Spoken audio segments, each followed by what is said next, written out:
Hello friends, स्वागत है आप लोगों का फिर आपके एक बार अपने चैनल स्टार्ट टू बेसिक में।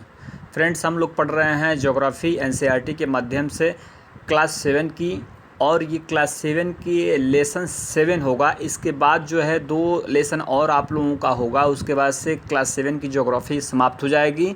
और फिर जो है हम अगले वीडियो में क्लास 8 की ज्योग्राफी को लेके आएंगे। अभी इसके बाद 2 लेसन और बचे हुए हैं। तो फ्रेंड्स, अगर इस चैनल पर आप नए व्यूअर हैं तो आप वीडियो को लास्ट तक ज़रूर देखें। अगर समझ में आए तो चैनल को सब्सक्राइब करें, उसके बाद ज़रूरतमंदों को शेयर करिए। और नहीं समझ में आता है आपको तो कोई ज़ोर ज़बरदस्ती नहीं है। तो फ्रेंड्स, बिना समय गंवाए हम चैप्टर को स्टार्ट करते हैं। लेसन है 7। लेसन का नाम है फ्रेंड्स मानवीय पर्यावरण।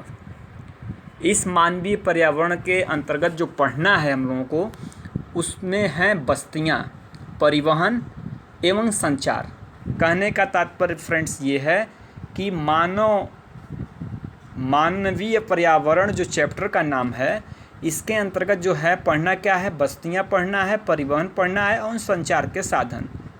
मतलब मानव जहाँ रहेगा तो वहाँ उस अपने पर्यावरण, उस परिवेश में क्या करेगा, बस्तियां तो बनाएगा। उसमें जो है एक स्थान से दूसरे स्थान जाने के लिए उसको परिवहन चाहिए और संचार के साधन चाहिए। तो इन्हीं चीज़ों को आइए हम क्रमशः इस लेसन के अंतर्गत पढ़ेंगे, उसका अध्ययन करेंगे और ज़रूरत की चीज़ों को समझेंगे। तो देखते हैं फ्रेंड्स। कह रहा है फ्रेंड्स, अध्याय 1 में आप पढ़ चुके हैं कि प्रारंभिक मानव भोजन, वस्त्र एवं आवास के लिए पूर्ण रूप से प्रकृति पर निर्भर था। ये तो आप लोगों को पता है कि स्टार्टिंग जब मानव का जो स्टार्ट हुआ, उद्भव हुआ, तो उस समय क्या था, जीवन आखेटक जीवन था। और जो है केवल मनुष्य क्या किस चीज़ के बारे में सोचता था, भोजन के बारे में सोचता था कि कहीं से भोजन प्राप्त हो जाए और फिर जहाँ तहाँ खा पी के पड़ जाना। तो वही चीज़ कह रहा है कि आरंभिक में क्या था, पूर्ण रूप से प्रकृति पर निर्भर था। लेकिन समय के साथ उसने नए कौशल विकसित करके खाद्य पदार्थों का उत्पादन, घर बनाने, यातायात एवं संचार के बेहतर साधनों का विकास किया। इस प्रकार उसने अपने आवास के वातावरण को अपने अनुकूल बनाया। कहने का तात्पर्य है कि जैसे जैसे मानव का समय बढ़ा आगे, उसने अपने कौशल को विकसित किया और अपने लिए क्या किया, घर बनाया, यातायात के साधन किया, संचार के बेहतर साधनों का क्या किया, विकास किया और आवास को अपने वातावरण के अनुकूल क्या किया, बना लिया। फ्रेंड्स, कह रहा है क्या आप जानते हैं, वे स्थान जहाँ भवन अथवा बस्तियाँ विकसित होती हैं उस बसाव स्थान कहते हैं। मतलब जहाँ भवन और बस्तियाँ विकसित होंगी उसे क्या कहेंगे, वह बसाव स्थान हो गया। मतलब जहाँ मानव बस जाए, किस तरह से बस्ती बना करके, भवन बना करके, तो उस स्थान को क्या कहेंगे, हम उसे बसाव स्थान कहते हैं। आदर्श बसाव स्थान चयन के लिए प्राकृतिक दशाएं, मतलब कहीं भी अगर आप आवास बनाएंगे या बसाव करेंगे तो उसके लिए क्या चाहिए, आपको अनुकूल जलवायु चाहिए। मतलब जलवायु कैसी हो, आपके अनुकूल हो। मतलब बहुत ज़्यादा न ठंडी पड़ती हो, न बहुत ज़्यादा गर्मी होती हो। मौसम आपके अनुकूल हो, जलवायु क्या हो, अनुकूल हो। जल की उपलब्धता हो, मतलब पीने योग्य पानी की उपलब्धता हो। उपयुक्त भूमि हो, मतलब आपके पास ऐसी भूमि हो जो क्या हो, खेती के लिए उपजाऊ हो। और उपजाऊ मिट्टी हो, मतलब भूमि भी हो और उस भूमि क्या हो, उपजाऊ भी हो। तो ये जो है प्राकृतिक जो दशाएं हैं, ये चारों ये उपलब्ध रहेगा तब मानव क्या करता है, उस स्थान पर अपना बसाव करता है। क्लियर है, आगे बढ़ते हैं। बस्तियां, अब बस्तियां किसे कहते हैं, तो वे स्थान जहां लोग अपने घर बनाते हैं। प्रारंभिक मनुष्य वृक्षों या गुफाओं में निवास करते थे। जब उन्होंने फसलें उगाना आरंभ किया तो उनके लिए एक जगह अस्थायी घर बनाना आवश्यक हो गया। बस्तियों का विकास नदी घाटियों के निकट हुआ क्योंकि वहाँ पर्याप्त मात्रा में जल उपलब्ध था एवं भूमि उपजाऊ थी। व्यापार, वाणिज्य एवं विनिर्माण के विकास के साथ ही मानव बस्तियाँ बड़ी होती गईं। नदी घाटी के निकट बस्ती पनपने लगी एवं सभ्यता का विकास हुआ। क्या आपको सिंधु घाटी सभ्यता आपने पढ़ा होगा हिस्ट्री में, टिग्रिस, नील एवं ह्वांगोन की नदियों के किनारे विकसित सभ्यताओं के नाम याद हैं। फ्रेंड्स, कह रहा है कि जो है पहले मनुष्य कैसे रहता था, तो गुफाओं में रहता था। उसके बाद से उसने क्या किया, नदी घाटियों के पास जो है अपना आवास बनाना शुरू किया। क्यों, क्योंकि नदियों के पास उसे आवागमन के साधन, नदियों के माध्यम से भी जाने की एक सुविधा मिली। उसके बाद से जल की उपलब्धता हुई, और जहाँ नदी है उसके आसपास जो है मैदान जरूर हैं। नदियों के क्षेत्र के सतह, चूँकि नदियाँ जब जहाँ बहती हैं अपने जो है बाढ़ क्षेत्र में क्या करती हैं, मिट्टी जो है उपजाऊ मिट्टी का निर्माण करती हैं। तो ये चीज़ें मिली, जिससे क्या हुआ, नदी घाटियों में ही सभ्यताओं का विकास हुआ। जैसे ये सिंधु सभ्यता आप पढ़े होंगे, वांगहो जो चीन की सभ्यता आप पढ़े होंगे। तो इस तरह से जो सभ्यताएं हैं, नील नदी की सभ्यता हो गई, मेसोपोटामिया की सभ्यता हो गई, चीन की सभ्यता जो वांगो नदी में वो हो गई, सुमेरियन सभ्यता हो गई। तो ये सारे सभ्यताओं का विकास कहाँ हुआ, कहीं ना कहीं किसी नदी घाटी के अंतर्गत हुआ, नदी घाटी के पास हुआ। आइए नीचे देखते हैं। ये मानव बस्ती फ्रेंड्स सामने आप लोगों को चित्र भी दिखाई दे रहा है। कह रहा है फ्रेंड्स बस्तियां किस तरह की होती हैं, दो तरह की होती हैं। एक क्या होती है, एक अस्थाई बस्तियां होती हैं और एक अस्थाई होती है। एक अस्थाई बस्तियां होती हैं, एक अस्थाई बस्तियां होती हैं। अब अस्थाई बस्तियां किसे कहते हैं, तो जो बस्तियां क्या होते हैं, एक समय के लिए बनाई जाती हैं और मनुष्य वहीं पे रहता है निरंतर, वो क्या हो गई, अस्थाई हो गई।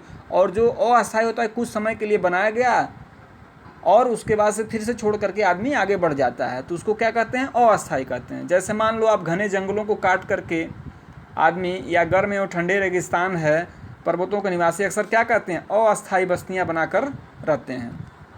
वे आखेट संग्रहण, स्थानांतरित कृषि एवं ऋतु प्रवास करते हैं। मतलब कह रहा है कि क्या करते हैं, आखेट करते हैं, शिकार करते हैं, संग्रहण करते हैं मतलब भोजन को इकट्ठा करते हैं, और स्थानांतरित कृषि एवं ऋतु प्रवास करते हैं। यानी मौसम जैसे जैसे बदलता है उस तरह से वो अपने आवास को एक स्थान से दूसरे स्थान पर चले जाते हैं। जैसे गर्मी के समय में ठंडी स्थानों पर चले जाएंगे और ठंड के समय में गर्म स्थानों की तरफ क्या करते हैं, प्रवास कर जाते हैं। इन बस्तियों में लोग रहने के लिए घर बनाते हैं। तो ये तो फ्रेंड्स रहा कि बस्तियां जो है दो तरह की होगी, अस्थाई और अस्थाई। शब्दावली दे रहा है, देख लेते हैं। ऋतु प्रवास लोगों के मौसमी आवागमन को ऋतु प्रवास कहते हैं। मतलब एक मौसम में अगर जो है आदमी एक स्थान से दूसरे स्थान पर जाकर के आवास बनाने के रहने लगे तो उसे क्या कहेंगे, मौसमी प्रवास कहते हैं। जो लोग पशु पालते हैं वे मौसम में क्या करते हैं, परिवर्तन के अनुसार में चारागाहों की खोज में निकल जाते हैं। अब मान लीजिए जैसे गणेरिया होता है, ये आप चित्र देख रहे हैं सामने, ये क्या है, भेड़ हैं, और ये जो भेड़ जो पालते हैं उनको क्या कहते हैं, गड़ेरिया कहते हैं। तो ये करते क्या हैं, जैसे अब इस भेड़ों के चारा के लिए ये एक स्थान से दूसरे स्थान पे क्या करते हैं, घूमते रहते हैं, खोज करते रहते हैं कहाँ पशुओं के लिए चारा मिलेगा। तो ये क्या करते हैं, एक ऋतु प्रवास करते हैं। मतलब एक समय में अगर चारागाह खत्म हो गया तो फिर दूसरे स्थान पर पहुँचेंगे, तो वहाँ पर चारागाह की तलाश के लिए एक स्थान से दूसरे स्थान पर जब जाते हैं तो उसी को क्या बोलते हैं, ये प्रवास करते हैं, ऋतु प्रवास इसी को बोलते हैं। ठीक है, देखें नीचे। अब यहाँ एक छोटी सी कहानी दे रहा है, चूँकि एनसीईआरटी की विशेषता है कहानी के माध्यम से ही आपको समझाना चाहता है। कह रहा है मैरी का जन्मदिन था, केक काटने के लिए वो अपने मित्रों के साथ गुरप्रीत की प्रतीक्षा कर रही थी। आखिरकार थकी खांसती और हाँफती हुई गुरप्रीत पहुंची। उसने बताया कि अत्यधिक यातायात जाम था। मैरी की माँ मिसेस थॉमस ने गुरप्रीत की पीठ थपथपाकर गहरी सांस भरी। ओह, हमारे शहर में बहुत प्रदूषण है। प्रसाद हाल ही में गांव से आया था। उसने पूछा, शहरों में इतना प्रदूषण तथा यातायात जाम क्यों होता है? शहरों में बढ़ती आबादी के कारण दिन प्रतिदिन वाहनों की संख्या बढ़ती जा रही है, मैरी के पिता मिस्टर थॉमस ने कहा। मैरी ने पूछा, तब लोग शहर क्यों आते हैं? उसकी मां ने उत्तर दिया, वे यहाँ नौकरी, बेहतर शिक्षा एवं चिकित्सीय सुविधा की तलाश में आते हैं। मैरी ने फिर पूछा, यदि इतनी अधिक संख्या में लोग शहर में आते रहेंगे तो ये सारे लोग कहाँ रहेंगे? फिर मिस्टर थॉमस ने कहा, यही कारण है कि अत्यधिक संख्या में क्या होता है, गंदी बस्तियां एवं अवैध कब्जे वाली बस्तियां दिखाई देती हैं। क्यों? अधिक जनसंख्या बढ़ने के कारण। जहां लोग भीड़ भाड़ एवं अस्वास्थ्यकारी परिस्थितियों में रहते हैं। शहरों में जल एवं विद्युत की कमी एक सामान्य समस्या है। प्रसाद ने कहा, हमारे गांव में बड़े सिनेमा घर, अच्छी सुविधाओं वाले स्कूल एवं अच्छे अस्पताल नहीं है, लेकिन हमारे यहाँ बहुत सारी खुली भूमि एवं सांस लेने के लिए क्या है, ताज़ी हवा मिलती है। जब मेरे दादाजी बीमार थे तो उनको शहर के अस्पताल में लाना पड़ा था। अब कह रहा है प्रसाद कि हमारे गाँव में क्या है भाई, सिनेमा तो गाँव में रहेगा नहीं, अच्छी सुविधा वाले स्कूल भी नहीं हैं, अच्छे अस्पताल भी नहीं हैं, तो भाई उसके लिए जब कोई बीमार पड़ेगा या अच्छी शिक्षा लेना होगा तो कहाँ जाएगा, शहर में जाएगा। लेकिन वो कह रहा है कि लेकिन हमारे यहाँ क्या है, खुली भूमि है, और जो हवा कैसी है, ताज़ी हवा है, स्वच्छ हवा है, तो जिसमें हम क्या करते हैं, सांस लेने के लिए ताज़ी हवा हमें मिलती रहती है। और जब उसके दादाजी बीमार हुए तो उनको भी क्या करना पड़ा, अस्पताल लाना पड़ा। ये फ्रेंड्स सघन बस्ती देखिए, आप ऊपर देख सकते हैं, ये बस्ती दिया है, सघन है घर एकदम वो। और ये क्या है, ये प्रकीर्ण बस्ती है, मतलब विरल है। मतलब यहाँ आप देख रहे हैं ये पहाड़ी क्षेत्रों में क्या है, जनसंख्या का घनत्व या जनसंख्या का बसाव कम है, तो यहाँ किस तरह की बस्तियाँ होंगी, प्रकीर्ण बस्ती या विरल बस्तियाँ होंगी। ऊपर क्या होगा, सघन होगा। ऊपर दिए गए संवाद से बस्तियों के दो विभिन्न चित्रण हमारे सामने आते हैं। एक ग्रामीण होता है और क्या होता है, एक शहरी होता है। गांव ग्रामीण बस्ती होती है जहां लोग कृषि, मत्स्य पालन, बल्कि दस्तकारी और पशुपालन संबंधी कार्य करते हैं। ग्रामीण बस्ती सघन या प्रकीर्ण हो सकती है। सघन बस्तियों में घर क्या होते हैं, पास पास बने होते हैं। प्रकीर्ण बस्तियों में लोग क्या रहते हैं, घर दूर दूर व्यापक क्षेत्र में फैले होते हैं। इस प्रकार की बस्तियां मुख्यतः पहाड़ी क्षेत्रों, घने जंगल एवं अति विषम जलवायु वाले क्षेत्रों में पाई जाती हैं। मतलब प्रकीर्ण बस्तियां मतलब घर जहां दूर दूर होंगे, कहाँ होंगे, पहाड़ी क्षेत्रों में घर होंगे दूर, घने जंगल जहां हैं वहां घर दूर होंगे। और विषम जलवायु मतलब विषम जलवायु का मतलब जलवायु कैसी हो, अच्छी न हो, तो वहाँ कैसे घर होते हैं, दूर दूर होते हैं। ग्रामीण क्षेत्रों में लोग अपने पर्यावरण के अनुकूल घर बनाते हैं। अत्यधिक वर्षा वाले क्षेत्रों में ढाल वाली छत बनती है। जिन स्थानों में वर्षा के समय जल का जमाव होता है वहाँ ऊंचे प्लेटफॉर्म अथवा स्टिल्ट पर घर बनाए जाते हैं। कह रहा है फ्रेंड्स, जहाँ क्या होगा, अत्यधिक वर्षा होगा वहाँ छत कैसी होगी, ढालू होगी। गर्म जलवायु वाले क्षेत्रों में मिट्टी की मोटी दीवारें वाले घर बनाए जाते हैं। अब देखिए, जहाँ जलवायु क्या होगा, गर्म होगा, जैसे भारत का पश्चिमी जो क्षेत्र राजस्थान है वहाँ क्या होगा, टेम्परेचर ज़्यादा रहता है, तो वहाँ दीवारें कैसी बनाई जाती हैं, मिट्टी की बनाई जाती हैं और मोटी दीवारें बनाई, ताकि जो है तपन अंदर तक मत आए। छतें कैसी होती हैं, फूस की बनी होती है। फूस की अगर छत रहेगी तो गर्म नहीं होगी। स्थानीय सामग्री जैसे किससे बनता है, पत्थर से, पंक से। पंक मतलब क्या होता है, पंक मतलब हो गया जिसको आप कहते हैं मिट्टी, जो गीली मिट्टी होती है उसको पंक बोलते हैं। ठीक है फ्रेंड्स। चिकनी मिट्टी, तृण, तृण का मतलब हो गया खरपतवार आदि का उपयोग घर बनाने में किया जाता है। नगरीय बस्तियों में नगर छोटी एवं शहर उनसे बड़ी बस्तियां होती हैं। नगरीय क्षेत्रों में लोग निर्माण, व्यापार एवं सेवा क्षेत्रों में कार्यरत होते हैं। अपने राज्य के कुछ गांव, नगरों एवं शहरों के नाम लिखिए। अब आपके अपने जो राज्य हैं उसके गाँव और नगरों के, शहरों के नाम आप जान सकते हैं, लिख सकते हैं। ये जो मकान फ्रेंड्स बने हैं आप देख सकते हैं, स्टिल्ट जो है मकान बना हुआ है, कैसे बना हुआ है। अब पढ़ते हैं इसके अंतर्गत परिवहन। कह रहा है परिवहन लोगों एवं सामान के आवागमन के साधन होते हैं। पुराने समय में अधिक दूरी की यात्रा करने में अत्यधिक समय लगता था। उस समय लोग पैदल चलते थे एवं अपने सामान को ढोने के लिए पशुओं का उपयोग करते थे। पहिए की खोज से परिवहन आसान हो गया। हाँ, बिल्कुल सही बात है। जब पूरा पाषाण, नवपाषाण, जब इतिहास आप पढ़ेंगे तो आपको पता चलेगा कि पहिए का खोज जब हो गया तो उसके बाद से परिवहन क्या हो गया, हमारा आसान हो गया। और समय के साथ परिवहन के विभिन्न साधनों का विकास होता गया। पहले बैलगाड़ी से लोग चलते थे, पैदल चलते थे, धीरे धीरे पहिए का आविष्कार हुआ, फिर नए नए तकनीकी से अच्छी अच्छी जो है गाड़ियाँ हो गई। लेकिन आज भी लोग परिवहन के लिए पशुओं का उपयोग करते हैं। हाँ, बिल्कुल करते हैं। गांव में आज भी जो है देखते हैं आप, बैलगाड़ी प्रयोग करते हैं लोग। घोड़ा, खच्चर, गधे से भी लोग जाते आते हैं। ये फ्रेंड्स दे रहा है बर्फ़ से बना आवास है, इसको क्या कहते हैं, तो फ्रेंड्स इसको इग्लू कहते हैं। ठीक है, ये बर्फ़ से बना होता है किस क्षेत्र में, तो ये टुंड्रा प्रदेशों में जो उत्तरी गोलार्ध के जो समीप वाले क्षेत्र हैं वहाँ पे इस तरह के बर्फ़ में बने घर बना करके लोग रहते हैं। इसको इग्लू बोलते हैं। क्या बोलते हैं फ्रेंड्स, इग्लू। ठीक है, इसको इग्लू बोलते हैं। आप बर्फ़ से बने आवास कहाँ पाते हैं, उन्हें कौन बनाता है एवं ये क्या कहलाते हैं, तो यही बर्फ़ के आवास जो है शीत क्षेत्रों में, टुंड्रा प्रदेशों में बनते हैं। इनको इग्लू बनाता है, इग्लू कहते हैं। और जो इनको बनाने वाले जो होते हैं वो जो उस क्षेत्र में पाई जाने वाली जनजातियाँ होती हैं, वो जनजातियाँ इनको बनाती हैं। ये यातायात के साधन आप देख सकते हैं। घोड़ा गाड़ी, हमारे देश में सामान्यतः गधे, खच्चर, बैल एवं ऊँट का उपयोग किया जाता है। दक्षिणी अफ्रीका, एंडीज पर्वत के क्षेत्र में लामा का उपयोग उसी तरह का होता है जैसे तिब्बत में याक का उपयोग होता है। प्रारंभ में अन्य देशों के व्यापारियों को भारत पहुंचाने में अनेक महीने लग जाते थे। वे समुद्री मार्ग या थली मार्ग से आते थे। हवाई यात्रा ने परिवहन को क्या कर दिया, द्रुत कर दिया। आज भारत से आपको यूरोप जाना है तो 6 से 8 घंटे में आप पहुँच जाते हैं। इस प्रकार परिवहन क्या कर हो गया, आधुनिक समय में ऊर्जा की बचत भी होती है और जल्दी आदमी पहुंच जाता है। परिवहन के 4 मुख्य साधन हैं फ्रेंड्स। आज के डेट में परिवहन के हमारे पास जो साधन है वो 4 हैं। कौन से, सड़क मार्ग से परिवहन होता है, रेल मार्ग से होता है, जल मार्ग से होता है और वायु मार्ग से होता है।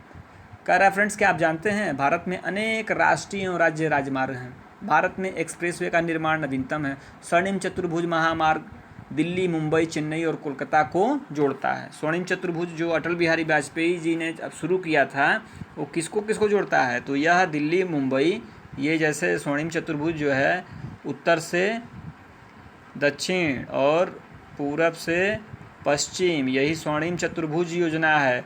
क्या है? तो दिल्ली से मुंबई और चेन्नई से कोलकाता को जोड़ता है, जिसको क्या बोलते हैं? स्वर्णिम चतुर्भुज महामार्ग बोलते हैं। सड़क मार्ग के बारे में देख लीजिए। कम दूरी यातायात के सबसे अधिक उपयोग किए जाने वाले मार्ग सड़क हैं। सड़कें पक्की व कच्ची हो सकती हैं। मैदानी क्षेत्रों में सड़कों का घना जाल बिछा है। मरुस्थलों एवं वनों एवं ऊंचे पर्वतों जैसे स्थानों पर भी सड़कें बनी हुई हैं। हिमालय पर्वत पर मनाली लेह राजमार्ग विश्व के सबसे ऊंचे सड़क मार्गों में से एक है। मनाली लेह जब आप जाएंगे, हिमाचल प्रदेश जाएंगे, और हिमाचल से जब लेह जाएंगे, तो जो ऊंचे पर्वतों पे क्या हुआ है, पर्वत श्रृंखलाओं पे क्या हुआ है, ये मार्ग बने हुए हैं, जो विश्व के सबसे ऊंचे मार्गों में से एक आते हैं ये भी। भूमिगत सड़कों को भूमिगत मार्ग, भूमिगत सड़कों को क्या कहते हैं? भूमिगत मार्ग। इसको क्या कहते हैं? इनको सबवे कहते हैं। आप देखते होंगे कहीं जो है ज़मीन के अंदर क्या होता है, कुछ दूरी तक खोद करके रोड बना दिया जाता है, और फिर जो है वह जो है यानी पहाड़ों को काट करके भी बना दिया जाता है, भूमि के अंदर बनाते हैं। उनको क्या बोलते हैं? उनको सबवे बोलते हैं। फ्लाईओवर को आप लोगों को पता है, जो है फ्लाईओवर जो बनाए जाते हैं, नदी के ऊपर बनाए जाते हैं, जो है कहीं नहर के ऊपर बनाए जाते हैं, या जहाँ जाम बहुत लगता है वहाँ फ्लाईओवर बन जाता है। तो फ्लाईओवर आप समझ रहे हैं, सबवे आप समझ गए। उत्थित संरचनाओं के ऊपर बनाए जाते हैं, ठीक है। ये पक्की सड़कें आप देख सकते हैं। ये कच्ची सड़क है जो गाँव में पाई जाते हैं, गाँव में हैं। और कह रहा है फ्रेंड्स, क्या आप जानते हैं जाइनिंग से लहासा के बीच चलने वाली रेलगाड़ी क्या है? 4000 मीटर की ऊंचाई पर चलती है। समुद्र तल से जो जाइनिंग से लहासा है, उसके जो है जो ऊंचाई है समुद्र तल से कितना है? 4000 है। सबसे ऊंचा बिंदु समुद्र तल से कितना है? 5072 मीटर है। रेल मार्ग के बारे में देख लीजिए। रेल मार्ग के द्वारा तीव्रता से एवं कम खर्च में लोगों का आवागमन एवं भारी सामान को ढोने का कार्य होता है। वाष्प इंजन की खोज एवं औद्योगिक क्रांति ने रेल परिवहन के तीव्र विकास में सहायता प्रदान की। डीजल एवं विद्युत इंजनों ने व्यापक रूप से वाष्प के इंजनों का स्थान ले लिया। सुपरफास्ट रेलगाड़ियों ने परिवहन की गति और तीव्र हो गई। मैदानी भागों में रेल मार्गों का जाल व्यापक रूप से फैला है। उन्नत प्रौद्योगिकी कौशल से दुर्गम पहाड़ी क्षेत्रों में भी रेल मार्ग बनाना संभव हो गया, लेकिन इनकी संख्या काफ़ी कम है। भारतीय रेल मार्गों का जाल भली भांति विकसित है। यह एशिया में सबसे बड़ा है। फ्रेंड्स कह रहा है कि देखिए, पहाड़ी मार्गों में क्या है, रेल मार्ग तो है लेकिन कम है। दुर्गम पहाड़ियों में बनाना थोड़ा सा संभव नहीं हो पाता। बाकी जो मैदानी क्षेत्र में वहाँ रेलों का क्या हुआ है, जाल बिछ गया है। तो कह रहा है क्या आप जानते हैं ट्रांस साइबेरियन रेल मार्ग जो है विश्व का सबसे लंबा रेल मार्ग है। देखिए एक ऑब्जेक्टिव बन गया, क्या पूछ देगा कि विश्व का सबसे लंबा रेल मार्ग क्या है, तो क्या है, ट्रांस साइबेरियन रेल मार्ग है। कहाँ से चलता है, तो पश्चिमी रूस में सेंट पीटर्सबर्ग से प्रशांत महासागर तट पर स्थित जो है व्लादिवोस्टॉक है, वहाँ तक जाता है। कहाँ तक जाता है, तो रूस में पीटर्सबर्ग से प्रशांत महासागर तट पर जो स्थित है क्या, व्लादिवोस्टॉक, ये जो है वहाँ तक जाता है। आप यहाँ चित्र में देख सकते हैं, ये आपका जो है सेंट पीटर्सबर्ग है, ठीक है। यहाँ से मॉस्को, कजान, युकोटार्बिन, ट्यूमिन, ओमास्क, ये सब होते हुए कहाँ तक आता है, व्लादिवोस्टॉक तक आता है, यहाँ तक आता है, ठीक है फ्रेंड। इसको क्या बोलते हैं, ट्रांस साइबेरियन रेल मार्ग, और यह विश्व का सबसे लंबा रेल मार्ग है। चलिए जल मार्ग देख लीजिए। आप पहले पढ़ चुके हैं कि प्रारंभिक समय में परिवहन के लिए जल मार्ग का उपयोग किया जाता था। अधिक दूरी में भारी एवं बड़े आकार वाले सामानों को ढोने के लिए जल मार्ग सबसे क्या होता है, सबसे साधन होता है, सबसे सस्ता साधन होता है। यह मुख्यतः दो प्रकार के होते हैं, एक अंतर्देशीय जल मार्ग होता है, एक समुद्री मार्ग होता है। अब अंतर्देशीय का आप समझ रहे हैं, जो देश के अंदर ही हो, मतलब जो जल में भी एक सीमा होती है, तो अगर जल में जो सीमा अपने देश के अंतर्गत ही या सीमा आती तो उसको अंतर्देशीय जल मार्ग कहते हैं। जैसे मान लीजिए कोलकाता में आप हुगली से जो है उड़ीसा लेकर चले आए सामान को, आंध्र प्रदेश की तट पर लेकर चले आए, या केरला कर्नाटका से जो है कोलकाता लेकर चले गए, तो ये क्या हो गया, अंतर्देशीय जल मार्ग से हो गया। और समुद्री मार्ग भी होता है, जो एक देश से दूसरे देश में आप जा रहे हैं समुद्रों के मार्ग से, तो ये हो गया, ठीक है। नाव्य नदियों एवं झीलों का उपयोग अंतर्देशीय जल मार्ग के लिए होता है। अब कह रहा है कि जैसे नदियां हैं या झील हैं, तो ये छोटे छोटे झीलों हैं, एक झील जो है दूसरे एक स्थान से दूसरे स्थान को जोड़ रही है, बड़ी झील है, तो उसमें भी क्या करते हैं हम जल मार्ग के माध्यम से क्या करते हैं, एक स्थान से दूसरे स्थान पर माल भेजते हैं या लोगों को भेजते हैं। तो ये क्या हो गया, ये अंतर्देशीय हो गया। कुछ महत्वपूर्ण अंतर्देशीय जल मार्ग हैं, जैसे गंगा ब्रह्मपुत्र नदी तंत्र है, उत्तरी अमेरिका में ग्रेट लेक एवं अफ्रीका में नील नदी है। नील नदी में चल रहा है अफ्रीका में अगर यातायात जल के द्वारा। उत्तरी अमेरिका में ग्रेट लेक है। ग्रेट लेक क्या है, जो ग्रेट लेक होते हैं, उत्तरी अमेरिका के 5 ग्रेट लेक हैं। उत्तरी अमेरिका के 5 जो क्या हैं ग्रेट लेक्स हैं, जिसको बृहद झील बोलते हैं। मैंने एक फार्मूला भी दिया है, एक वीडियो भी बनाया है, आप जा कर के देख लें। होम्स के नाम से बना हुआ है, उसमें मैंने शॉर्ट ट्रिक बताया हुआ है कि होम्स के अंतर्गत जो है ग्रेट लेक्स को कैसे आप याद कर सकते हैं। एक बार वीडियो आप जाकर देख लें वहाँ पे, ठीक है। और गंगा ब्रह्मपुत्र नदी तंत्र है, इसमें भी क्या होता है, जल मार्ग से यातायात होता है या एक सामान जो है एक स्थान से दूसरे स्थान पे जाता है। तो ये किस के अंतर्गत आ गया, अंतर्देशीय आ गया। समुद्री एवं महासागरीय मार्ग का उपयोग सामान्यतः व्यापारिक माल एक सामान को दूसरे देश से दूसरे देश में पहुंचाने। अब जो अंतर्देशीय के बाद जो है अंतर्राष्ट्रीय जो हो गया, समुद्री जो हो गया, वो क्या हो गया, एक देश से दूसरे देश में जब हम सामान भेजते हैं तो वह क्या हो गया, समुद्री मार्ग हो गया। ये मार्ग क्या होते हैं, पत्तनों से जुड़े होते हैं। जैसे विश्व के कुछ महत्वपूर्ण पत्तन है, जैसे एशिया में क्या है, सिंगापुर है, मुंबई है अपना, उत्तरी अमेरिका में न्यूयॉर्क एवं लॉस एंजल्स जो है, दक्षिण अमेरिका में रियो डी जेनेरियो है, अफ्रीका में क्या है, डरबन है एवं केपटाउन है, ऑस्ट्रेलिया में सिडनी है, यूरोप में क्या है, लंदन है। ये सब क्या है, ये जो है विश्व के कुछ प्रमुख पत्तन हैं जो आपने अभी मैंने नाम लिया। ये सब पत्तन हैं, यहाँ से क्या होते हैं, ये जो है समुद्री जो है यातायात होता है।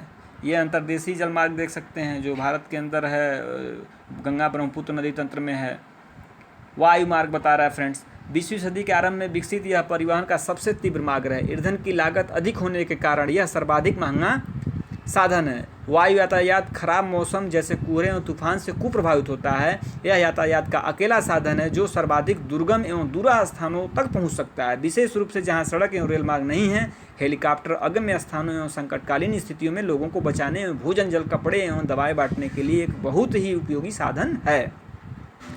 कुछ महत्वपूर्ण हवाई पत्तन है, जैसे दिल्ली हो गया, मुंबई हो गया, न्यूयॉर्क हो गया, लंदन हो गया, पेरिस हो गया, फ्रैंकफर्ट हो गया एवं काहिरा हो गया। फ्रेंड्स कह रहा है कि जैसे जो इलाके दुर्गम है, जहाँ रेल का विकास नहीं हुआ है, सड़क का विकास नहीं हुआ है, वहाँ हम जो है वायु मार्ग से क्या करते हैं, वायु मार्गों के द्वारा से जो लोगों के लिए कभी कभी संकट काल में जल की व्यवस्था करना हो, भोजन की व्यवस्था करना हो या कपड़े दवाएं बांटना होता है संकटकालीन स्थिति में, तो हम वायु मार्ग से हेलीकॉप्टर द्वारा क्या करते हैं, यात्रा कर लेते हैं। तो यह वायु मार्ग के द्वारा वर्णन किया गया। ये हेलीकॉप्टर आप देख सकते हैं। संचार कह रहा है फ्रेंड, संचार दूसरों के पास तक क्या करता है, सूचना पहुंचाने की क्या एक प्रक्रिया है। तकनीकी विकास के साथ मानव ने संचार के नए एवं तीव्र साधनों का विकास कर लिया है। संचार तंत्र के विकास का वर्णन करता है। संचार के क्षेत्र में विकास से विश्व में सूचना क्रांति आई। सूचना प्रदान करने के लिए, शिक्षा तथा मनोरंजन के लिए संचार के विभिन्न साधनों का उपयोग होता है। समाचार पत्रों, रेडियो और टेलीविजन के द्वारा हम बड़ी संख्या में लोगों के साथ क्या कर सकते हैं, संचार कर सकते हैं। इसलिए इनको जनसंपर्क माध्यम कहते हैं। सैटेलाइट से संचार में तीव्रता आई। तेल की खोज, वनों का सर्वेक्षण, भूमिगत जल, खनिज संपदा, मौसम पूर्वानुमान एवं आपदा पूर्व चेतावनी आदि में सैटेलाइट सहायक होते हैं। अब हम इंटरनेट के माध्यम से इलेक्ट्रॉनिक मेल, ईमेल भेज सकते हैं। आज सेल्यूलर फ़ोन के द्वारा बेतार टेलीफोनिक संचार अत्यधिक लोकप्रिय हो चुकी है। इंटरनेट के माध्यम से विश्व भर में केवल सूचना एवं परस्पर समीपता ही नहीं मिलती, अपितु इनसे हमारा जीवन अधिक सुखमय भी बन गया है। अब हम घर बैठे ही रेल, हवाई जहाज़, सिनेमा या होटल के लिए टिकट आरक्षित करवा सकते हैं। संपूर्ण विश्व में इस प्रकार के लोगों के बीच, लोगों एवं सेवाओं के संस्थाओं के बीच तीव्र गति से आपसी संपर्क संभव होने के कारण आज हम एक बृहद विश्व समाज के रूप में विकसित हो रहे हैं। फ्रेंड्स, संचार का बहुत ही भूमिका है। आप लोग सब समझ रहे हैं संचार के माध्यम से कितना क्या क्या नहीं हो रहा। अभी मैंने ऊपर आप लोगों को सारा सुनाया। एक सबसे इम्पॉर्टेंट एग्जांपल मैं खुद दे रहा हूं कि मैं आज आपको बैठा यहाँ पे जो है इस वीडियो को जो है आप लोगों को पहुँचा रहा हूँ आप लोगों के बीच में। ये भी क्या है, एक संचार की व्यवस्था, संचार के माध्यम से ही आप लोगों के पास पहुँच रहा है। मतलब घर बैठे आदमी कुछ भी कर सकता है आज की डेट में। आइए नीचे देखते हैं संचार के माध्यमों का विकास कैसे कैसे हुआ। फ्रेंड्स, आप देख सकते हैं, जो देखिए टेलीविज़न है, लैपटॉप है, जो भी उपकरण है ये सारे दिखा रहा है, सैटेलाइट है, ये सब। फ्रेंड्स ये विश्व के क्या है प्रमुख और हवाई पत्तन है, जैसे जो भी हम लोगों ने पढ़ा जो अंतर्देशीय और समुद्री मार्ग से जो होता है, ये आप देख सकते हैं सारा जो है चित्र दिया है। ये समुद्र जो है जल मार्ग और वायु मार्ग का सारा ये जो है ये चित्र में दर्शाया गया है। तो इस तरह से फ्रेंड्स ये चैप्टर समाप्त हुआ। ये क्लास 7 का जो है लेसन 6 था, ये क्या हुआ समाप्त हो गया। आइए फ्रेंड्स इसका अभ्यास प्रश्न देख लेते हैं। कह रहा है परिवहन के 4 प्रकार क्या हैं, बता दीजिए। आपने अभी पढ़ा ऊपर, सड़क परिवहन है, रेल परिवहन है, जल परिवहन है और वायु परिवहन है। ठीक है। बस्ती से आप क्या समझते हैं? बस्ती का मतलब मानव का बसाव, जहाँ मानव आदमी अपना आवास बना करके रहने लगे, वो क्या हो गया? बस्ती हो गया। ग्रामीण लोगों का क्रियाकलाप क्या है? ग्रामीण लोगों का क्रियाकलाप क्या होगा? वो अपना आवास बनाते हैं, खेती करते हैं और आवागमन के साधनों में घोड़े, खच्चर, बैल का उपयोग करते हैं। ये क्रियाकलाप हैं। खेती करते हैं, कृषि करते हैं। और रेल मार्ग के किन्हीं 2 गुणों के बारे में बताएं। अब रेल मार्ग के द्वारा क्या होता है? एक सामान दूसरे जगह से तीसरे जगह पहुंच जाता है और सुगम और सस्ते में पहुंच जाता है और ज़्यादा पहुंच जाता है। ये सब गुण है रेल मार्ग के। संचार से आप क्या समझते हैं? संचार का सब समझना क्या है? संचार का ही माध्यम है कि यह वीडियो हम आप लोगों के बीच तक पहुंचा रहे हैं। एक नहीं, हज़ारों लाखों लोगों के बीच में पहुंच जा रहा है। ये संचार की ही देन है। जनसंपर्क का माध्यम क्या है? जनसंपर्क का माध्यम सबसे बड़ा क्या है? संचार की व्यवस्था है। ठीक है फ्रेंड्स। अब नीचे ये आप देख सकते हैं, कह रहा है कि इस सही उत्तर को क्या करना है? चिन्हित कर रहा है। कह रहा है इनमें कौन सा संचार का साधन नहीं है। अब देखिए, टेलीफोन संचार का साधन है, ये है। पुस्तक भी क्या है? संचार का साधन है कि किताब को पढ़ करके आदमी क्या कर लेता है? जान लेता है। मेज़ क्या है? संचार का साधन नहीं है। इनमें से कौन सा सड़क का भूमिगत निर्माण है? अब भूमिगत निर्माण क्या हो गया? सबवे हो गया। फ्लाईओवर आप लोगों को पता ही, एक्सप्रेसवे तो एक्सप्रेसवे हो गया। कह रहा है फ्रेंड्स किसी द्वीप पर पहुंचने के लिए निम्न में से कौन सा यातायात का साधन उपयुक्त है? अब कोई द्वीप है तो वहाँ तो भाई कार जाएगी नहीं, आपकी रेलगाड़ी जाएगी नहीं, तो क्या जाएगी? जहाज़ जाएगी। तो इसमें ऑप्शन क्या हो गया? जहाज़ हो गया। यातायात का कौन सा साधन पर्यावरण को प्रदूषित नहीं करता है? अब देखिए, हवाई जहाज़ चलाएंगे तो प्रदूषित करेगा ही, इसमें से भी निकलती हैं गैसें। बस चलेगा, धुआं छोड़ेगा, कार्बन डाइऑक्साइड छोड़ेगा। साइकिल जो है इसका करेक्ट आंसर है फ्रेंड्स। इससे क्या होता है? पर्यावरण प्रदूषित नहीं होता है। नीचे देख लेते हैं, कुछ स्तंभों को मिलाकर सही जुड़े कह रहा है बनाने के लिए। कह रहा फ्रेंड्स इंटरनेट क्या है?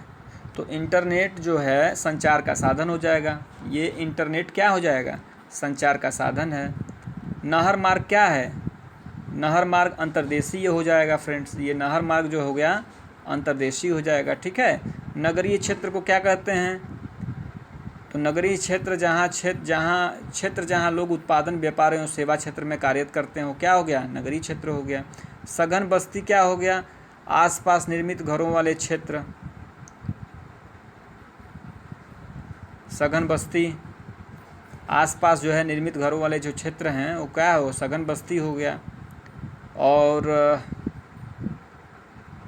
या सघन बस्ती, ये नहीं, ये स्टिल्ट पर मकान जो हो गया सघन बस्ती के अंतर्गत आ जाएंगे। ठीक है फ्रेंड्स। तो फ्रेंड्स इस तरह से ये चैप्टर कंप्लीट हुआ। आशा है कि वीडियो आप लोगों को पसंद आया होगा। वीडियो पसंद आए तो चैनल को सब्सक्राइब कर लें, बेल आइकन को दबा लें, ज़रूरतमंदों को इस वीडियो को शेयर कर दें, लाइक करें, कमेंट्स करें, जो सुझाव है कमेंट्स बॉक्स में करें। और फिर मिलेंगे हम अगले वीडियो में। तब तक के लिए नमस्कार, धन्यवाद।